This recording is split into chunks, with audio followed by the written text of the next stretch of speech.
sholat dahulu yang dirahmati Allah Subhanahu wa taala. Segala puji bagi Allah Subhanahu wa taala yang memudahkan kita semua awalnya rintik-rintik enak juga rumah di antara dua malam ini Allah. bisa enggak Tidak lain yang tidak bukan melainkan untuk menuju kebaikan. Salawat serta salam semoga tercurah kepada Nabi kita, Nabi Muhammad sallallahu alaihi wasallam, dan kepada keluarganya, para sahabatnya, serta kepada umat yang senantiasa istiqomah menjalankan perintah beliau. Para jamaah kaum muslimin rahimani wa rahimakumullah, sebenarnya saya datang sini untuk dulu mengenalkan kajian dari awal, tapi harus sekitar 1 tahun lebih minta saya membuka. Oleh karena itu, supaya ada sesuatu yang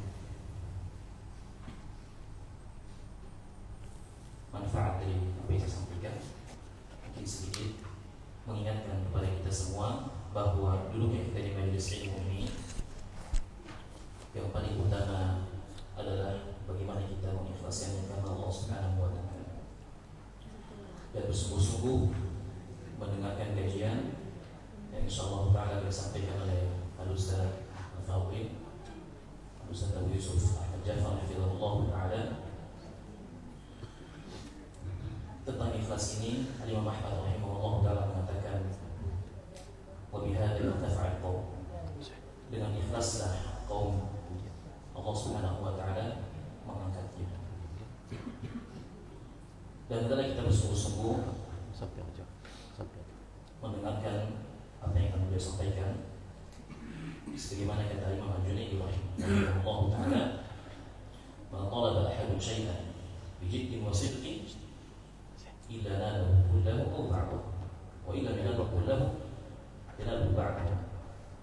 Kata beliau rahimahullah taala, tidaklah seorang mencari sesuatu dengan sungguh-sungguh dan dengan kejujuran kepada Allah Subhanahu wa taala, melainkan dia akan mendapatkan semuanya.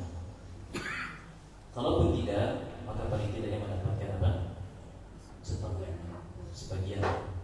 Oleh karena itu, mungkin tidak panjang, saya mengingatkan kepada pertama saya pribadi dan kepada jamaah saya untuk mengikhlaskan niat dengan Allah Subhanahu wa taala. Insyaallah yang akan disampaikan kajian pada pagi hari ini oleh Ustaz kita Al-Ustaz Yusuf Ahmad Jafar hafizahullah taala. Ijazah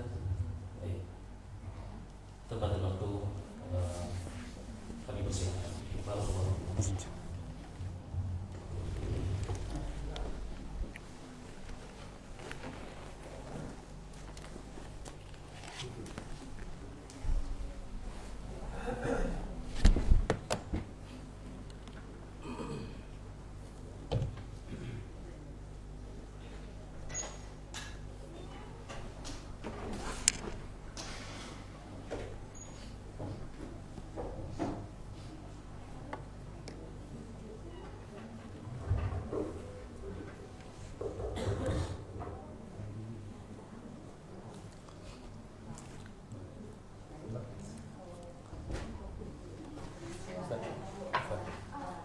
Kursinya pas lah.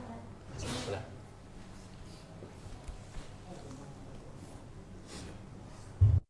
Bismillahirrahmanirrahim. Assalamualaikum warahmatullahi wabarakatuh. Alhamdulillah hamdan katsiran thayyiban mubarakan fi kama yuhibbu rabbuna wa yarda. Asyhadu an la ilaha illallah wahdahu la syarika lah, wa asyhadu anna Muhammadan abduhu wa rasuluh. Qala Allah tabaraka wa ta'ala, ya ayyuhalladzina amanu taqullaha wa qulu qawlan sadida lakum a'malakum wa yaghfir lakum dhunubakum wa man yuti'illaha wa rasulahu faqad faza fawzan 'azima. Alhamdulillah, kita bersyukur kepada Allah pada pagi hari ini, waktu yang insyaallah waktu barokah. Kenapa waktu subuh itu kok menjadi waktu yang barokah? Karena di situ waktu yang paling enak untuk tidur. Ya. Nah, kita terpaksa untuk bangun, untuk beribadah kepada Allah Subhanahu wa taala. Disitulah. Karena ada kesungguhan di situ. Karena ada kesungguhan untuk kemudian kita bangun. Insyaallah kita tidak berpanjang lebar, kita akan langsung masuk kepada pembahasan inti. Ya, tema kita apa tema kita ini? Kita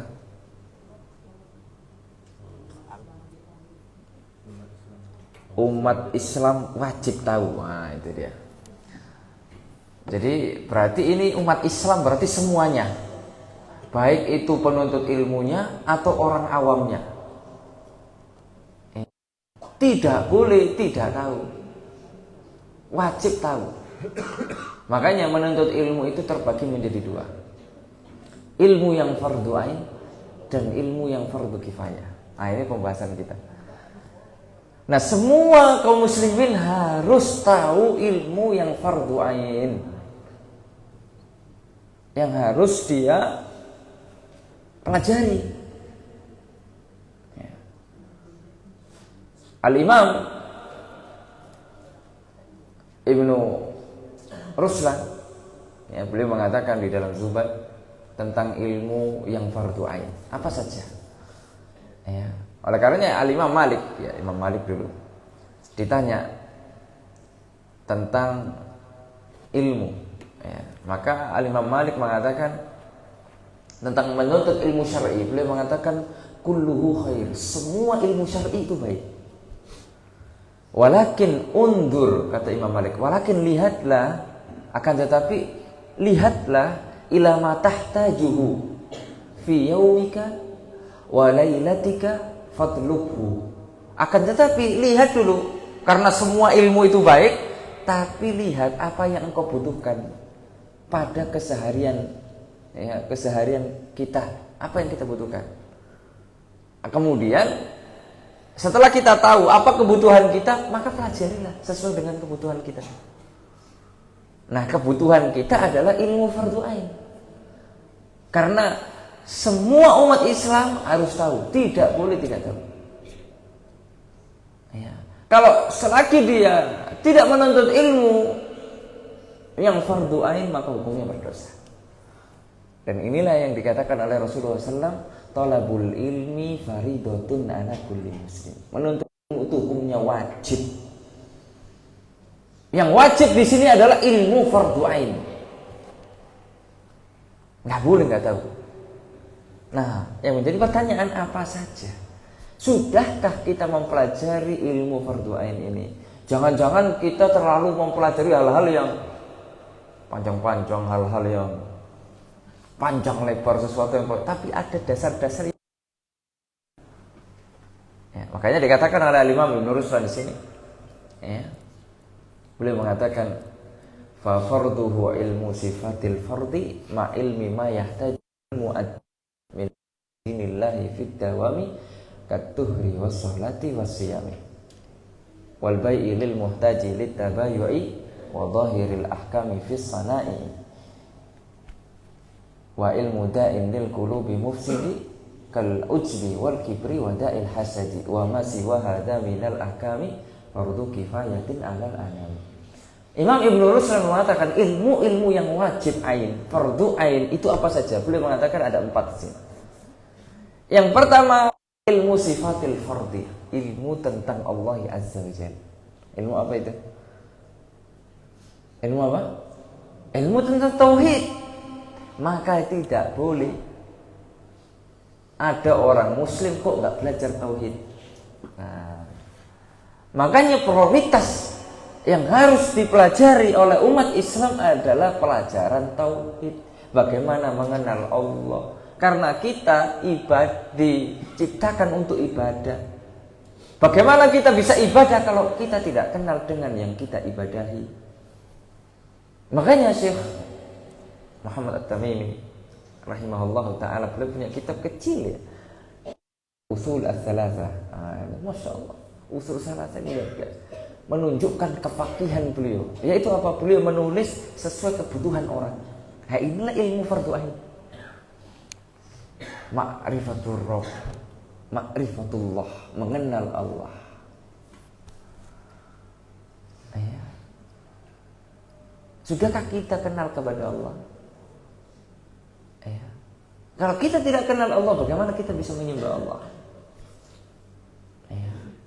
Apa hak-hak Allah ya Azza wa Jal yang harus kita tunaikan sebagai seorang hamba? Ya.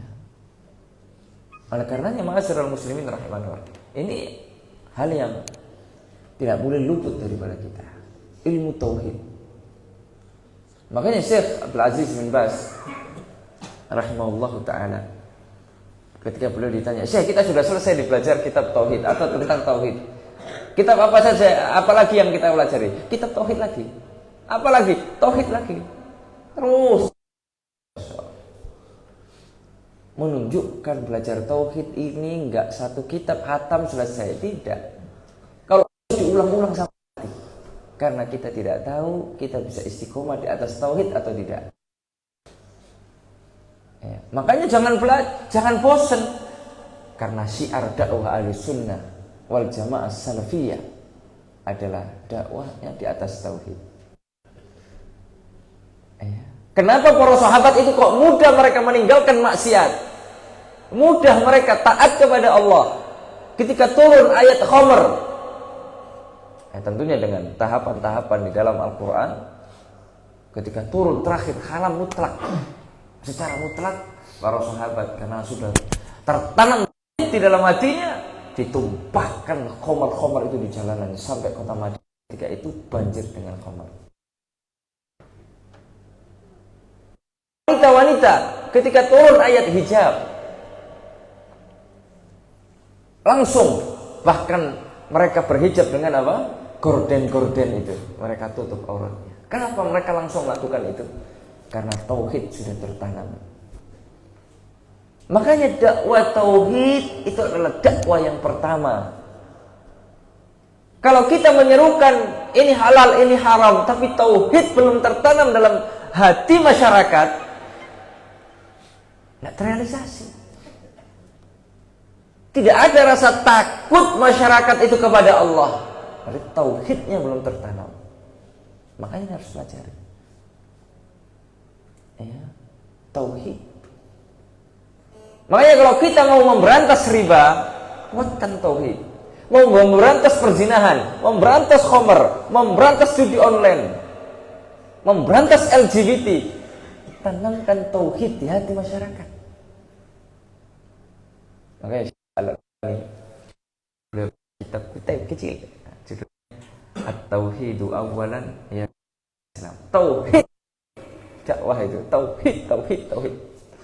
Sampai kapan? Tauhid sampai mati. Tak boleh bosan. Ya. Tinggal bagaimana pengajarnya mengemas pelajaran tauhid itu dengan indah gitu lah. Ya. Ayat pertama. Kemudian yang kedua, ya, ilmu tauhid kan banyak ya. Ilmu tauhid ini fokusnya hanya tentang Allah ya Azza wa Jalla. Ada lebih umum daripada tauhid, yaitu ilmu akidah. Jadi ilmu tauhid ini bawa ilmu akidah. Kenapa? Karena ilmu akidah itu mencakup banyak hal. Ya, berkaitan dengan para sahabat, berkaitan dengan pemimpin, berkaitan dengan hari kiamat, gitu ya. Itu akidah. Adapun tauhid khusus membahas tentang keesaan Allah Azza wa Jalla.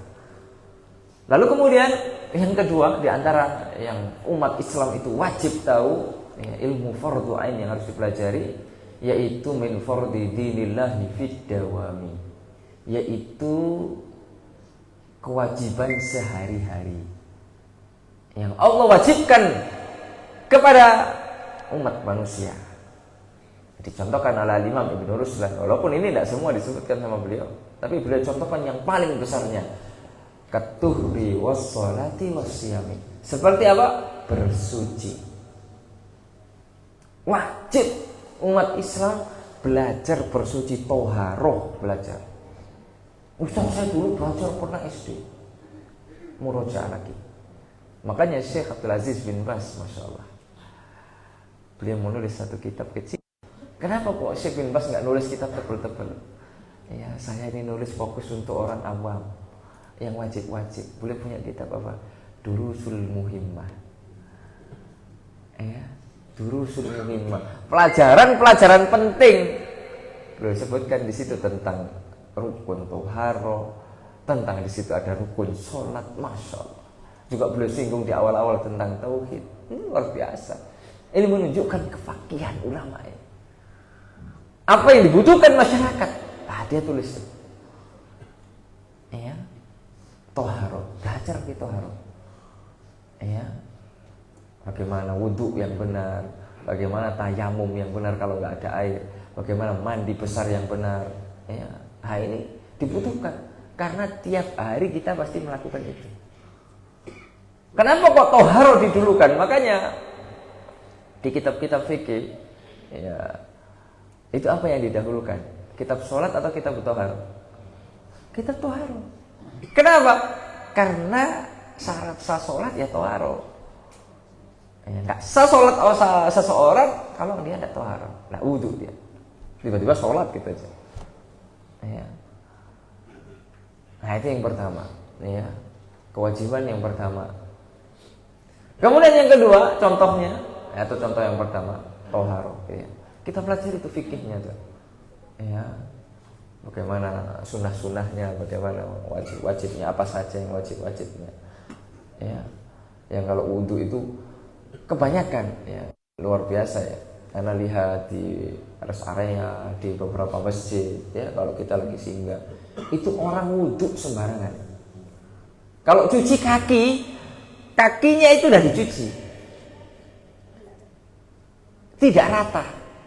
Makanya Nabi mengingatkan wailun lil aqabi minan nar. Hati-hati, tumit-tumit itu ada di neraka. Kenapa?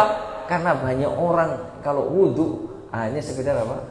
Ya, kakinya itu diputar-putar gini aja. Sedangkan tumitnya kering. Kalau tumitnya kering, wudhunya nggak sah. Kalau wudhunya nggak sah, otomatis sholatnya nggak sah. Kalau itu dilakukan bertahun-tahun, 60 tahun. Nah, ini penting. Jangan meremehkan.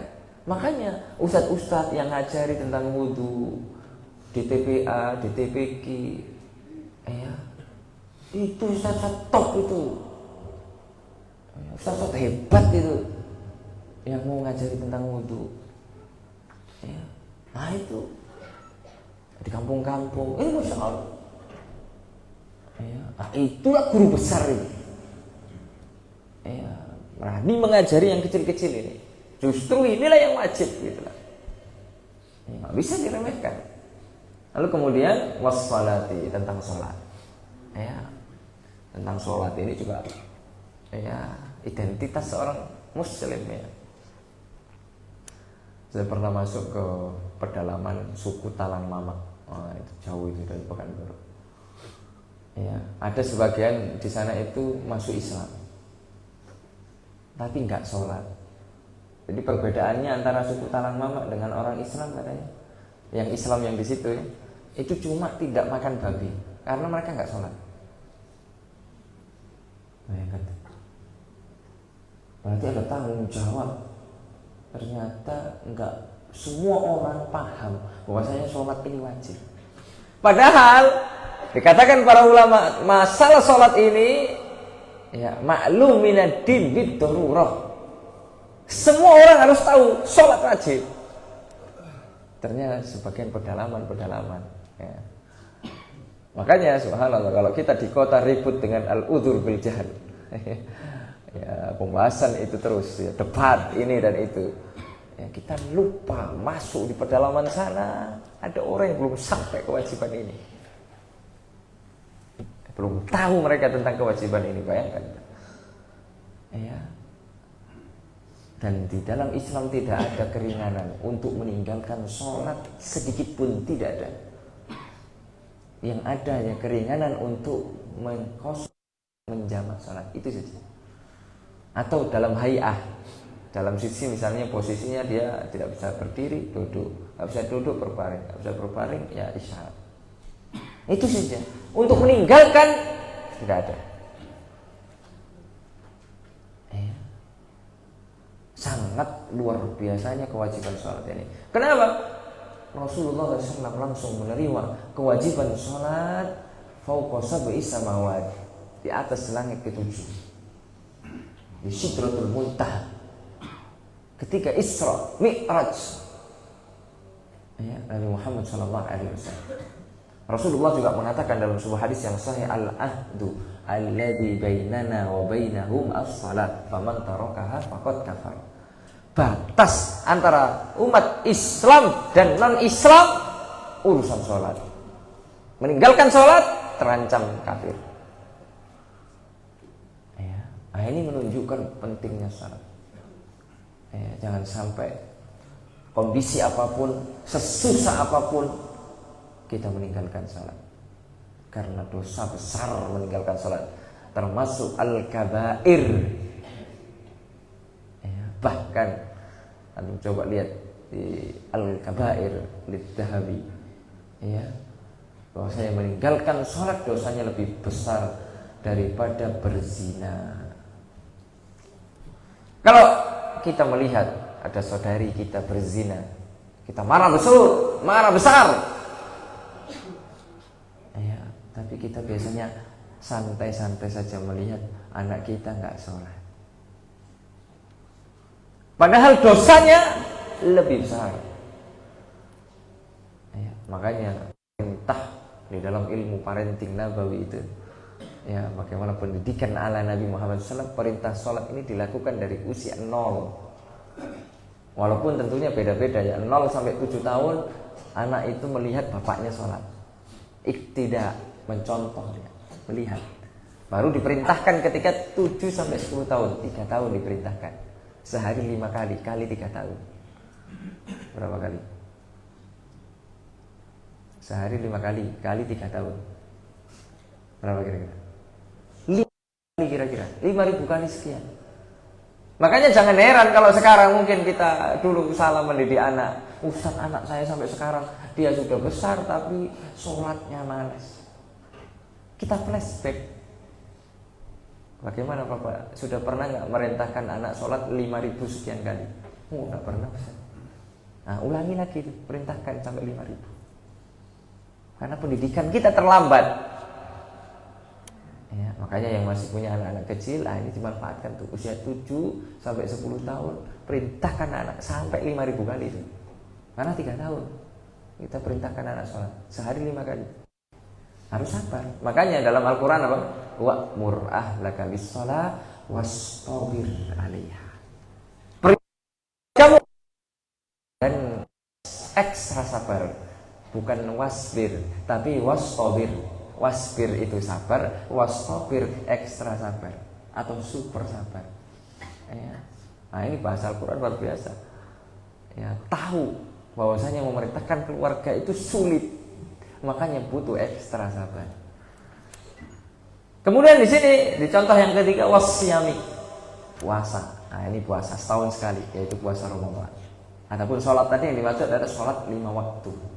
Itu saja yang wajib. Adapun yang lain, ya ada khilaf ya para ulama tentang kewajibannya. Ada yang mengatakan sholat Id itu wajib, gitu ya. Ada yang mengatakan bukan wajib, tapi sunnah muakkadah dan sebagainya. Tapi kalau sepakat secara ijma, sholat 5 waktu itulah yang wajib. Ya, kita jaga. Ya.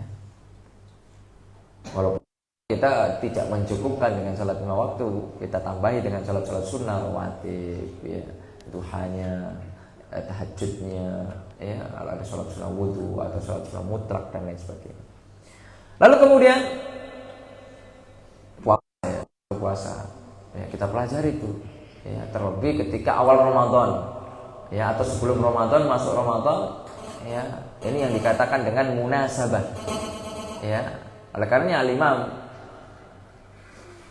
Ibnu Rajab Al-Hambali, beliau punya kitab yang bagus ya, yaitu Lataiful Ma'arif.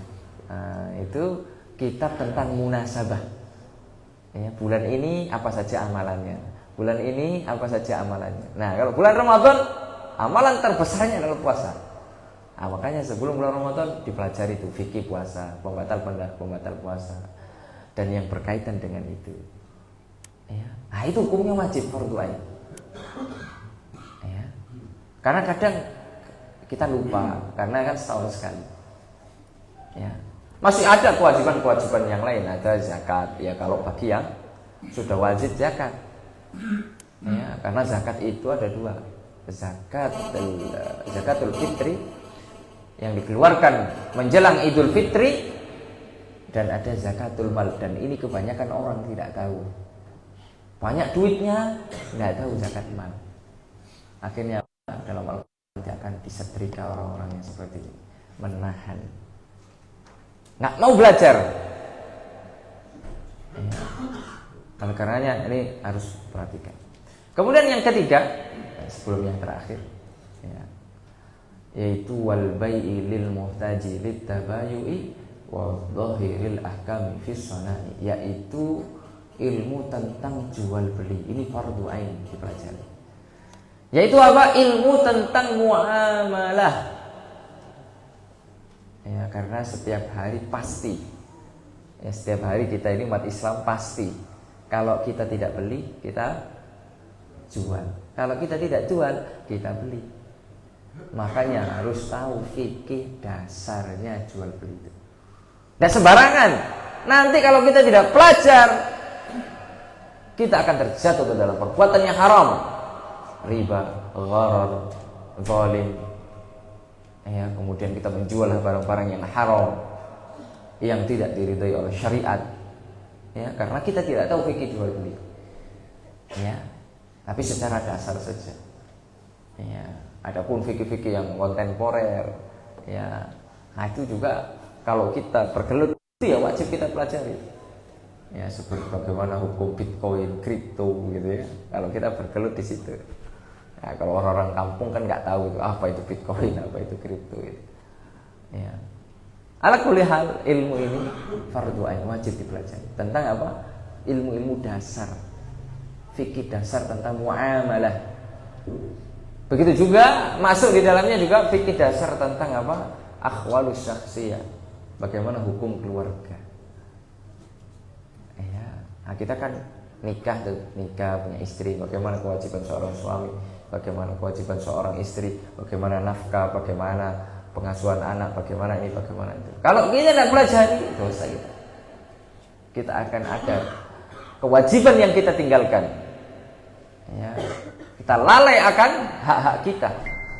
Gitu ya. Ya, kemudian yang terakhir yaitu wa ilmu da'ilil qulubi mufsidi kal ujzi wal kibri wa da'il hasad. Itu ilmu yang wajib dipelajari, dikatakan oleh Imam Ibnu Ruslan, yaitu ilmu tentang penyakit-penyakit hati. Kenapa? Karena kita punya hati dan tidak ada jaminan kita bisa selamat dari penyakit hati. Kita pelajari dulu. Ternyata penyakit hati ini hukumnya haram, kita tidak boleh melakukannya. Dicontohkan oleh Imam Ibnu Ruslan apa di sini? Kal ujbi, ujub, bangga diri. Ya. Dia sudah pencapaian yang dahsyat luar biasa, tapi untuk bangga-banggaan.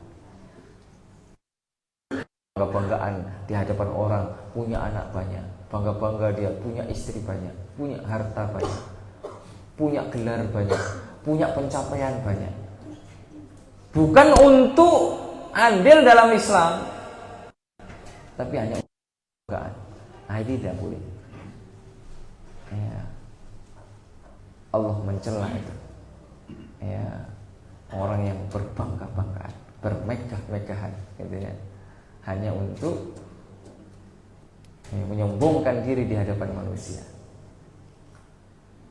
Ujub. Kemudian yang kedua wal kibri, yaitu sombong.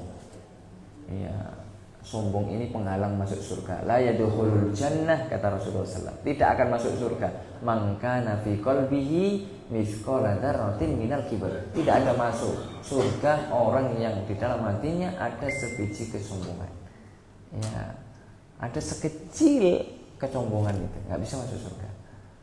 Ya.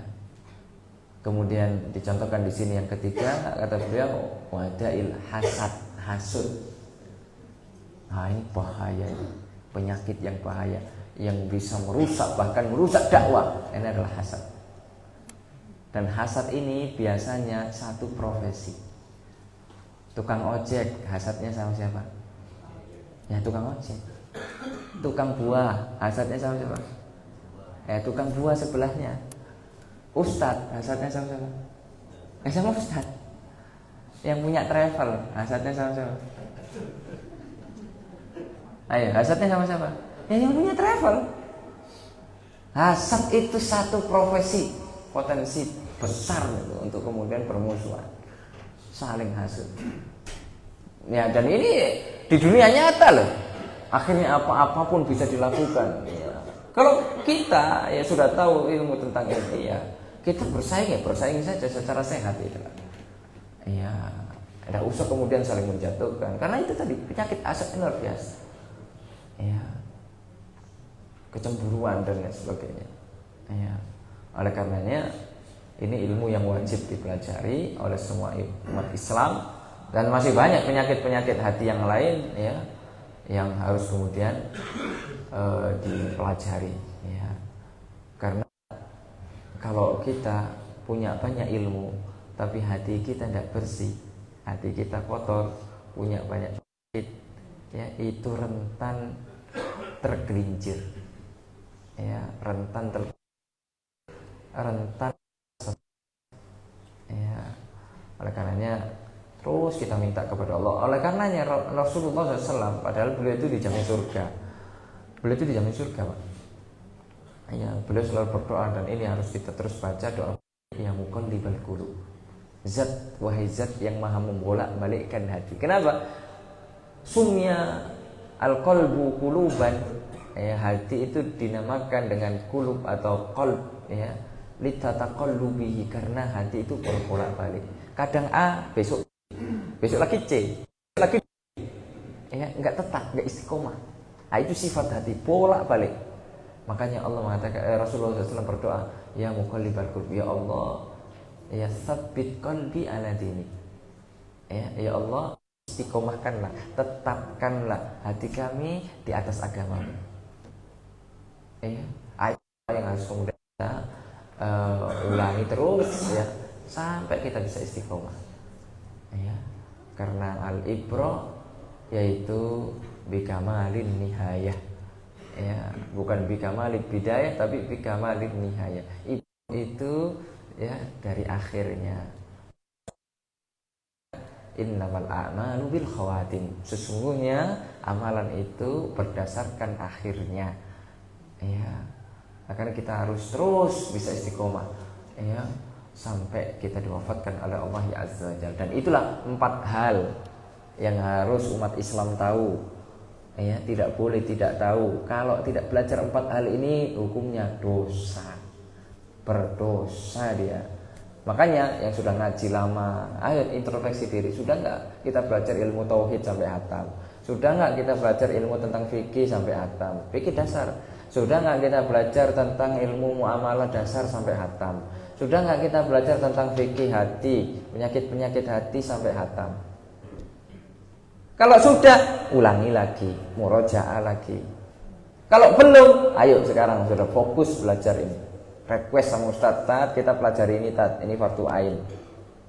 Kajian rutin. Ya. Nah, harus begitu. Ya. Nah, kemudian beliau mengatakan wa masih wahada minal ahkami, selain daripada yang disebutkan tadi minal ahkami fardu kifayatin alal anami, fardu kifayah atas semua manusia. Adapun fardu kifayah itu cukup satu daerah itu yang belajar 1-2, yang lain sudah gugur kewajiban. Misalnya ilmu tentang adzan.